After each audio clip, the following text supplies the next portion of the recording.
Buen día compañeros y a nuestro tutor Juan Monroy del curso de software avanzado para ingeniería.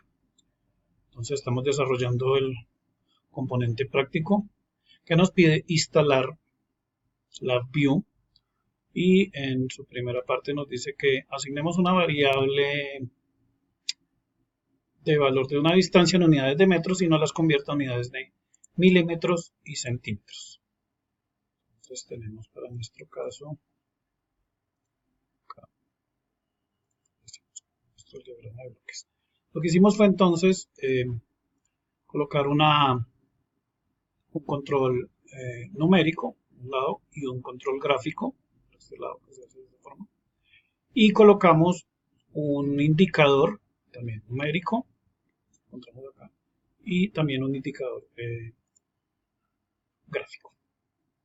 En la primera parte entonces tomamos nuestro control, le decimos que tome solo los números positivos con este valor absoluto, colocamos un multiplicador que lo encontramos acá y le decimos que nos genere una constante, se hace así, entonces este es el multiplicador y le decimos que genere una constante, dándole doble clic le ponemos aquí que lo multiplique por 100. Después de que lo multiplica por 100 entonces nos arroja el dato a el indicador centímetro y también nos lo muestre en la barra. Lo mismo hacemos para los milímetros, solo que ahora le decimos que multiplique por 10, que lo tomamos de acá mismo, que sería 100 por 10 es 1000, para multiplicarlo por esto.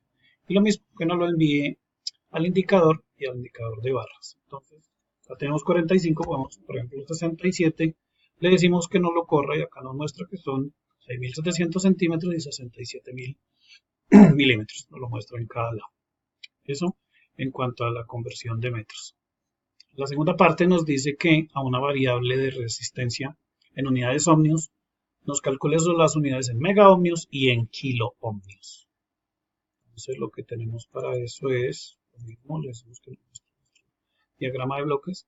Entonces generamos lo mismo, una constante de tipo gráfico, perdón, un indicador de tipo gráfico, un control de tipo gráfico y un control de tipo numérico.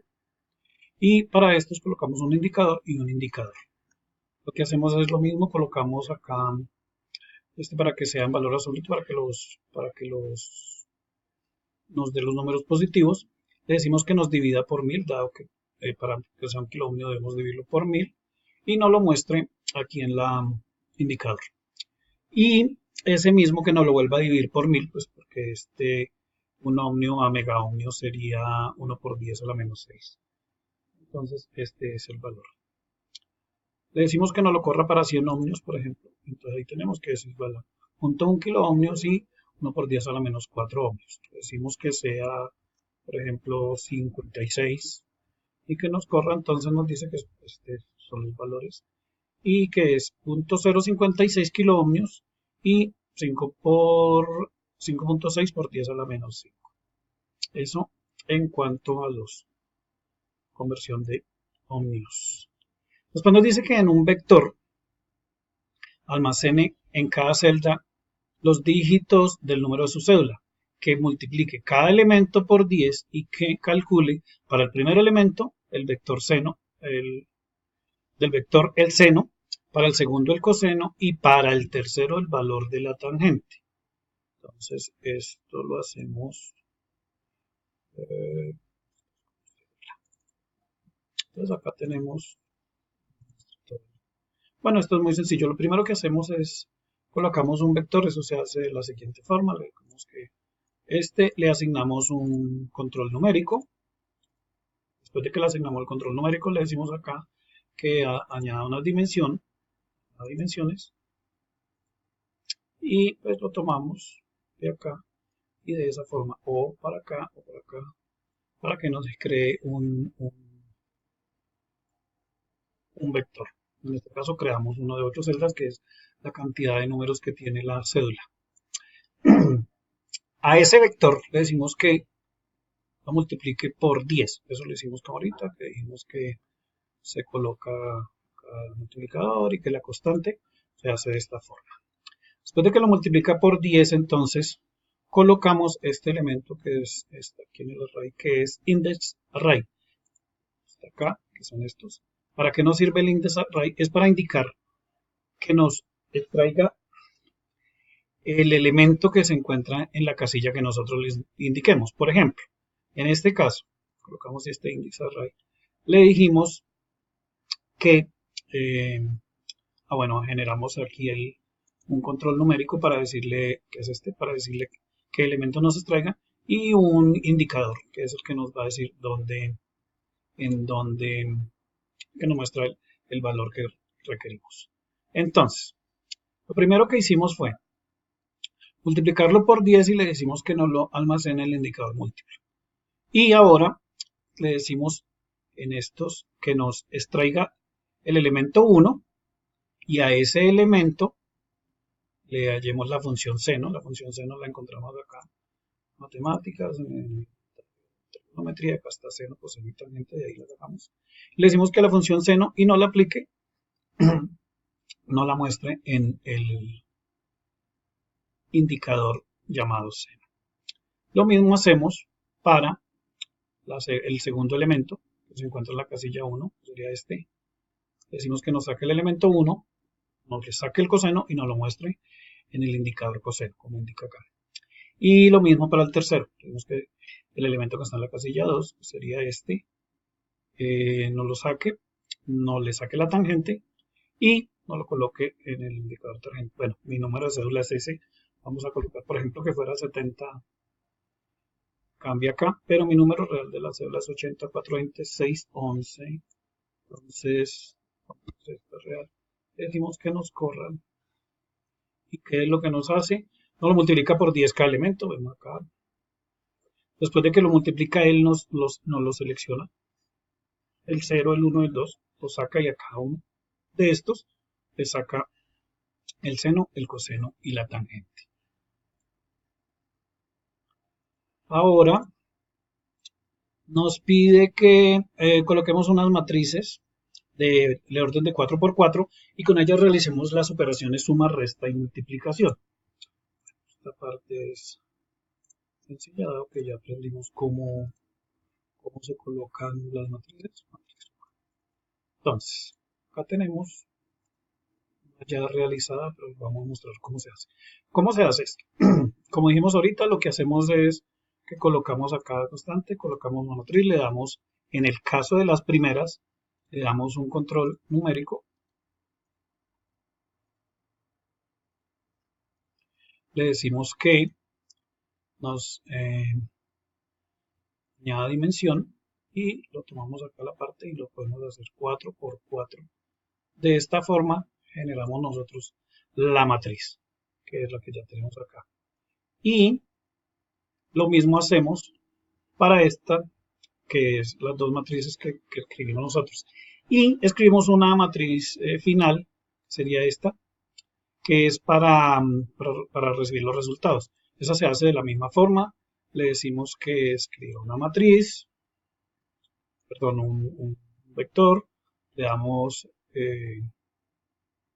decimos que sea indicador. Decimos que nos añada dimensiones para colocarla del tamaño que deseamos, que sería en este caso 4, sino que ahora es indicador, que es donde vamos a recibir las cosas. Después de los resultados. Después de tener estas dos matrices, bueno, son dos matrices aleatorias, lo podemos cambiar para lo que sea, los números. En este momento lo que está haciendo es multiplicarlas. Entonces, le decimos que corra. Al multiplicarlas, lo que hicimos fue coger las dos matrices, decirle al multiplicador, pues lo multiplique, y nos llevamos a un indicador, que es el que está acá. Pero también nos pidieron la suma, entonces lo que podemos hacer es reemplazar el multiplicador por ejemplo, suma. Y le decimos que lo corra, entonces ahí ya cambió de aquí, lo que nos hace es la suma. Y lo mismo hacemos para la resta. Le decimos que no lo sume, tenemos acá, si vemos los datos de acá y le decimos que lo sume, y acá nos cambió ya a la suma. Luego nos pide que seleccionemos un número aleatorio, nos lo coloque en un vector y nos diga cuáles de los números son positivos, perdón, pares o impares. Entonces, lo que hicimos fue lo siguiente. Bueno, como siempre generamos un vector de la manera que lo hemos venido diciendo. Generamos un vector de control, generamos un vector indicador, que es para colocar el número aleatorio. Extraemos los elementos con la estructura que dijimos ahorita, que es el index array. Con eso extraemos los elementos. Y después de esto, cada elemento que extraemos, bueno, antes de nada, nosotros le damos acá un número, colocamos un multiplicador y le dimos esta herramienta que es la herramienta, perdón, random number, que es el que nos va a dar el número aleatorio. Y se lo conectamos aquí al multiplicador. Le decimos que con este que es el que nos lo acerque para que nos dé solo números enteros. Entonces nos dice que nos lo acerque al número entero más cercano. Y ese resultado nos lo envíe acá al indicador random o aleatorio. Después de que saca este dato, cogemos con la herramienta index array que saquemos cada uno de los datos, ¿sí? Y después en cada uno de los datos le decimos que lo divida. Aquí tenemos con este divisor que está acá. Este divisor le damos ahí y le creamos una constante para decirlo que nos divida por 2, que es lo que está aquí. ¿Por qué por 2? Porque si lo dividimos por 2 y nuestro cociente es igual a 0, quiere decir que el número es par. Y si nuestro cociente no es 0, quiere decir que nuestro número es impar. En este caso, entonces, lo que se aplicó fue, dividimos por 2, miramos si es igual a 0. Acá con el comparador nos dice que si es igual a 0, nos escriba par aquí en la cadena, en el string que seleccionamos. Y si es falso, es decir, que si el resultado no es 0, que entonces que nos escriba que es impar. Y lo mismo hicimos para todos los números. Entonces, ¿qué es lo que hacemos? Por ejemplo, escribamos un número acá como 8, acá 7.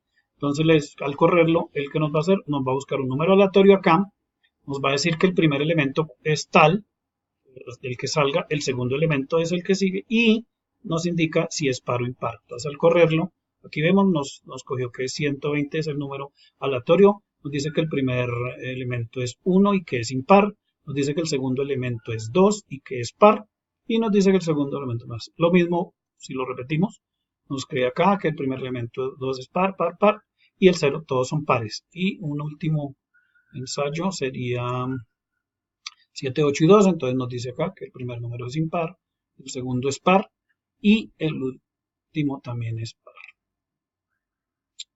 Bueno, compañeros y tutores, espero les haya servido. Muchas gracias.